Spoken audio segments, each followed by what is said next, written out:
In the pre-dawn mist of a Louisiana morning, you can almost hear the echo of war. Some say began here. So well satisfied are all who have taken trouble to investigate that the cabin claimed to have been the home of this now noted character is the one and only one entitled to bear the name given to Mrs. Stowe's book. It was the best-selling book of the 19th century. Published in 1852, it outsold the Bible for a short time, and some believe Uncle Tom's Cabin can be traced to the pecan orchards of the Little Eva Plantation south of Natchitoches.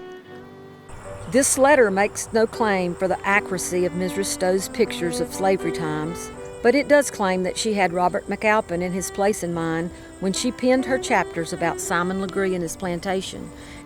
History tells us that before the Civil War, this plantation, now called Little Eva, was lorded over by a cruel slave owner named Robert McAlpin, and that at some point the brother of Harriet Beecher Stowe, author of Uncle Tom's Cabin, visited here and wrote a letter to his sister. Was suggested by a letter from her brother then in New Orleans, who had visited a planter on the Red River, and the further evidence which is obtainable from old residents that her brother visited Mr. McAlpin is proof positive so far as circumstantial evidence can make it that Mr. McAlpin was the real Simon Legree, and it is not unreasonable to believe that Mrs. Stowe's Uncle Tom is the same Uncle Tom who is known to have lived upon the same plantation. These musings are from a book written by an historian, D.B. Corley, who came to Little Eva in the 1890s, about the time Uncle Tom's Cabin was being shipped to the Chicago World's Fair. His conclusion: everything fit. Why is this believed to be Uncle Tom's Cabin? Because every scene about the old McAlpin plantation fits Mrs. Stowe's description to a nicety. The cabin, the residence, and location all tally with the picture drawn in Uncle Tom's Cabin.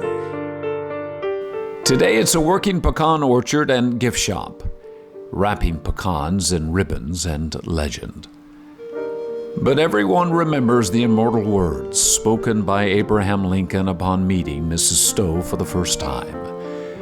So you are the little lady who started this great big war. A war that may have had its genesis in the mist of the Cane River in a place called Little Eva.